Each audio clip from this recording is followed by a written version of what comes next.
या उदाहरणात आपल्याला 4 गावातील वृक्ष लागवडींची सांख्यिक माहिती दिलेली आहे. ती 4 गावं कुठली आहेत तर कर्जत, वडगाव, शिवापूर आणि खंडाळा. आणि ह्या 4 गावात 2016 आणि 2017 अशा 2 वर्षात किती वृक्ष लावले किंवा किती वृक्षांची लागवड केली त्याची सांख्यिक माहिती आपल्याला दिलेली आहे. तर इथे तुम्ही बघाल तर इथे 4 विभाजित स्तंभालेख आपल्याला दिसत आहेत. त्याच्यातला हा पहिला विभाजित स्तंभालेख कोणासाठी आहे? कर्जत या गावासाठी आहे. दुसरा आहे तो वडगावसाठी आहे, तिसरा आहे तो शिवापूरसाठी आहे आणि चौथा आहे तो खंडाळा या गावासाठी आहे. आलं लक्षात? तर ही माहिती आपल्याला आपल्या आलेख कागदावर आलेख काढून दर्शवायची आहे. तर अशा प्रकारचा विभाजित स्तंभालेख आपण या उदाहरणात काढणार आहोत. तर हा स्तंभालेख काढताना विद्यार्थी काही चुका करतात.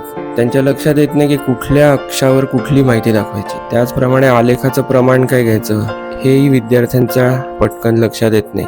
त्यासाठी आलेख कागदावर आपण प्रत्यक्ष हा आलेख काढून बघणार आहोत. तर लक्षपूर्वक ती सगळी कृती बघा. ठीक आहे?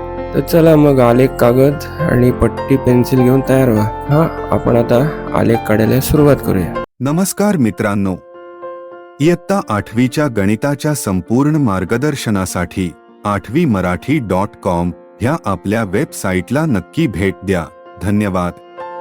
तर इथे स्क्रीनवर आता तुम्हाला 4 गावातल्या वृक्ष लागवडीची सांख्यिक माहिती दिसते. तर 2016 मध्ये कर्जतमध्ये किती झाडं लावली आहेत? 150. वडगावमध्ये लावली आहेत 250. शिवापूरमध्ये आहेत 200 आणि खंडाळ्यामध्ये लागवड केलेली झाडं आहेत 100. त्याचप्रमाणे 2017 मध्ये कर्जतमध्ये 200 झाडं लावली आहेत, वडगावमध्ये 300 लावली आहेत, शिवापूरमध्ये 250 किंवा 250 लावली आहेत आणि खंडाळ्याला 150 किंवा 150 झाडं लावलेली आहेत. आता हा स्तंभालेख काढताना लक्षात काय घ्यायचं तर आपल्याला ही जी गावं आहेत ती एक्स अक्षावर दाखवायची आहेत. इथे गोंधळ करायचा नाही, कुठलीही चूक करायची नाही. जी गावांची नावं दिलेली आहेत किंवा मुलांची नावं दिलेली असतील किंवा काही वस्तूंची नावं दिलेली असतील तर ती एक्स अक्षावर घ्यायची.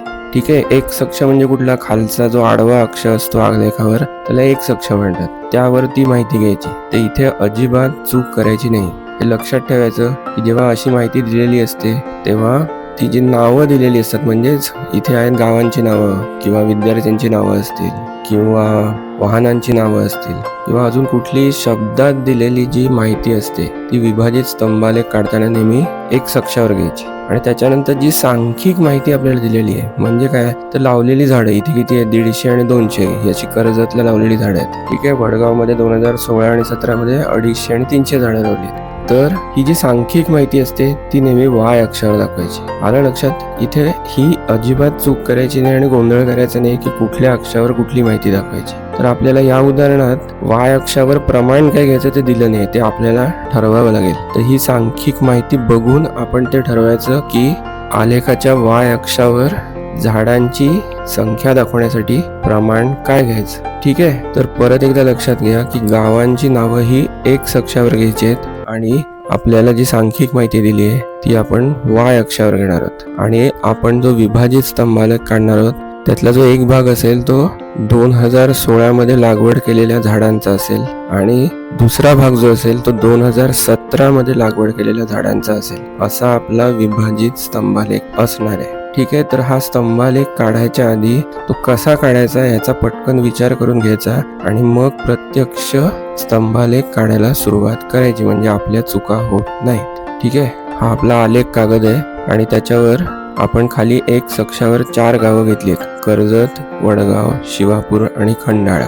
आणि त्याचप्रमाणे वाय अक्षावर आपण काय घेतली? झाडांची संख्या घेतली आणि प्रमाण काय घेतले तर 1 सेंटीमीटर बरोबर 50 झाडं. आता वर ही झाडांची संख्या जी दिलेली आहे ती संख्या बघून हे प्रमाण आपण ठरवलेलं आहे. तुम्ही जर पटकन बघितलं तर तुमच्या लक्षात येईल की या सगळ्या ज्या संख्या आहेत त्या 50च्या पटीतल्या आहेत. ठीक आहे? म्हणजेच याच्यात सगळ्यात कमी संख्या कुठली आहे तर 100. 100 म्हणजे काय तर 50 अधिक 50. पुढची कुठली? 150. म्हणजे 100 मध्ये 50 अधिक केल्यावर आपल्याला काय मिळतात? 150. त्याच्यानंतर पुढची संख्या कुठली आहे? 200. त्याच्यानंतर आहे 250, मग 300. अशा प्रकारे 100 ते 300 यामध्येच 50च्या पटीत या संख्या आहेत. म्हणून वाय अक्षावर आपण 1 सेंटीमीटर बरोबर 50 झाडं हे प्रमाण इथे घेतलेलं आहे. तर अशा प्रकारे सांख्यिक माहिती बघून ठरवायचं की वाय अक्षावर प्रमाण काय घ्यायचं. आणि हे केव्हा ठरवायचं, जर उदाहरणात दिलेलं नसेल तर उदाहरणात आपल्याला दिलेलं असेल की 1 सेंटीमीटर बरोबर अमुक अमुक झाडांची संख्या घ्या, तर तिथे त्यांनी जे दिले ते आपल्याला घ्यावं लागतं, आपल्याला ठरवता येत नाही. ठीक आहे, तर आता आपण हा आलेख काढायला सुरुवात करू. तर इथे पहिलं गाव कुठलं तर कर्जत, आणि कर्जत मध्ये 2016 मध्ये 150 झाडं लावण्यात आली होती आणि 2017 मध्ये 200 झाडं लावण्यात आली होती. मग मी काय करतो, इथे कर्जतच्या वरती एक्स अक्षावर हा जो बिंदू आहे तिथून 150 वर एक बिंदू येतो, म्हणजेच माझा 2016चा पहिला बिंदू 150चा इथे येईल. आणि आपल्याला स्तंभालेख काढायचा म्हणून त्याच्या शेजारच्या रेघेवर देखील मी एक बिंदू घेतो. तर ही झाली 2016 मधली माहिती. त्याच्यानंतर 2017 मध्ये कर्जतला 200 झाडं लावली. आता ती माहिती ह्याच स्तंभात आपल्याला वरती दाखवायची, म्हणजेच 150 अधिक 200 म्हणजे पुढचे 2 बिंदू आपले येणार आहेत 350 वर. हा विभाजित स्तंभालेख आहे, त्यामुळे विभाजित स्तंभालेखाचा जो खालचा भाग आहे तो 2016ची माहिती दर्शवतोय. आणि 2016 मध्ये आपण 150 झाडं लावली आहेत कर्जतमध्ये, 2017 मध्ये 200 झाडं लावली आहेत, म्हणजेच 150च्या वरतीच आपण 2017चा 200चा आलेख काढणार आहोत. आणि म्हणून 150 अधिक 200 बरोबर 350 वर आपले पुढचे 2 बिंदू येणार आहेत. ठीक आहे, आता आपण काय करूया, हा आलेख पूर्ण करून घेऊ.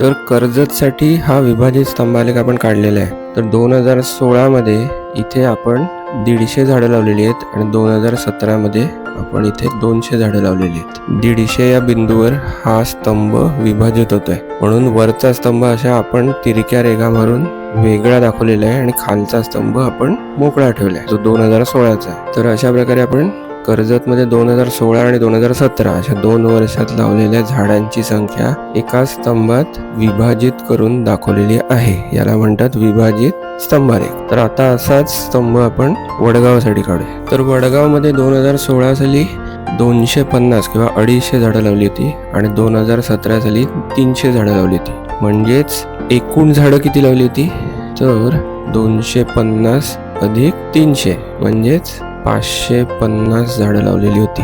तर आपला पहिला बिंदू क्रमांक 1 हा कितीवर येणार आहे, तर तो येणार आहे 250 वर 2016 साठीचा. आणि दुसरा बिंदू येणार आहे तो 550 वर येणार आहे. बिंदू क्रमांक 2 तो कितीवर येणार आहे, 550 वर. आणि कुठल्या वर्षासाठी, तर 2017 या वर्षासाठी. ठीक आहे, तर वडगावचा पहिला बिंदू येणार आहे 250 वर आणि दुसरा बिंदू येणार आहे 550 वर. का 550 वर, तर 2017 साली किती झाडं लावली आहेत, 300 झाडं लावलेली आहेत. तर आपल्याला 250च्या वरती 2017 साठीची 300 झाडं दर्शवायची आहेत. म्हणजेच 250 अधिक 300 550 वर आपला दुसरा बिंदू येईल. ठीक आहे, आता आपण हा आलेख पूर्ण करून घेऊ.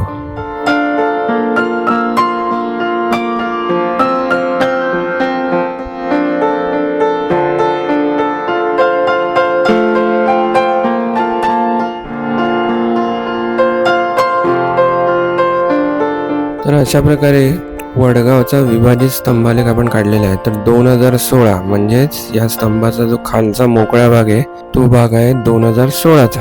त्यात आपण 250 झाडं लावली. त्यानंतर या 250 वर हा या स्तंभाचा विभाजन बिंदू आहे आणि त्याच्यावरती 2017ची सांख्यिक माहिती आहे. म्हणजेच 2017 साली आपण 300 झाडं लावलेली आहेत. ठीक आहे, तर अशा प्रकारे आपण हा वडगावसाठीचा विभाजित स्तंभालेख काढलेला आहे. आता आपण शिवापूरसाठी काढूया. तर शिवापूरमध्ये 2016 साली किती झाडं लावली आहेत, 200 झाडं लावली आहेत आणि 2017 मध्ये 250 झाडं लावली आहेत. म्हणजेच एकूण झाडं किती लावली आहेत, 450. म्हणजेच आपला पहिला बिंदू जो येणार आहे तो येणार आहे 200 वर. बिंदू 1 तो येणार आहे 200 वर आणि दुसरा बिंदू येणार आहे तो 450 वर. बिंदू 2. ठीक आहे, तर हा आलेख आता आपण काढून घेऊ. तर शिवापूरचा पहिला बिंदू कुठे येणार आहे? 200 वर, कारण 2016 साली आपण 200 झाडं लावली आहेत. 2017 साली लावली आहेत 250 झाडं. 200 अधिक 250 म्हणजे 450. ते आपण आधीच बघितलेले आहे. त्यामुळे पुढचा बिंदू येणार आहे 450 वर. तर असे 2 बिंदू आपण घेतलेले आहेत. आता हा स्तंभालेख आपण पूर्ण करूया.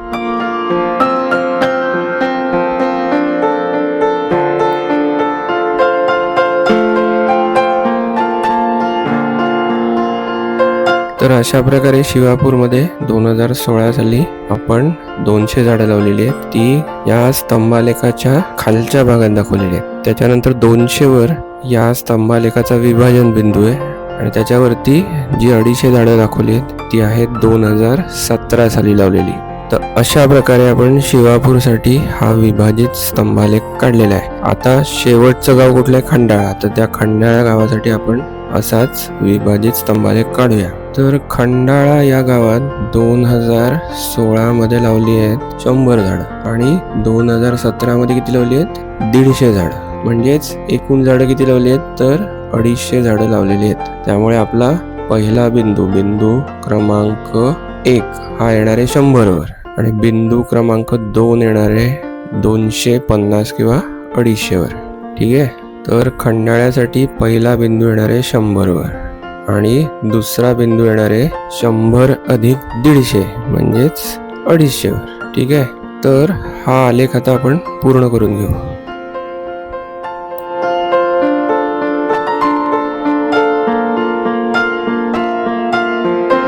तर खंडाळ्यामध्ये अशा प्रकारे 2016 साली 100 झाडं लावली होती आणि ती आपण या विभाजित स्तंभालेखाच्या खालच्या भागात दाखवली आहेत. त्याच्यानंतर 100 वर हा आलाय विभाजन बिंदू आणि त्याच्यावरती 150 झाडं जी लावली ती 2017 साली लावली. तर अशा प्रकारे खंडाळ्या गावासाठी आपण हा विभाजित स्तंभालेख काढलेला आहे. 4 गावातल्या वृक्ष लागवडीची जी सांख्यिक माहिती आपल्याला दिली होती ती अशा प्रकारे आपण विभाजित स्तंभालेखात दाखवलेली आहे. ठीक आहे. आलं लक्षात विभाजित स्तंभालेख कसा काढायचा? तर असा स्तंभालेख काढताना आधी कुठल्या अक्षावर कुठली माहिती घ्यायची हे ठरवायचं. त्याच्यानंतर जी सांख्यिक माहिती दिली आहे त्याचं प्रमाण आलेखावर काय घ्यायचं ते ठरवायचं आणि मग आलेख काढायला सुरुवात करायची. ठीक आहे. तुम्हाला जर हा व्हिडिओ आवडला असेल तर कृपया लाईक करा. त्याचप्रमाणे तुमच्या मित्रमैत्रिणींबरोबर जास्तीत जास्त शेअर करा आणि सगळ्यात महत्त्वाचं काय तर कृपया आपलं हे चॅनल सबस्क्राईब करा. धन्यवाद.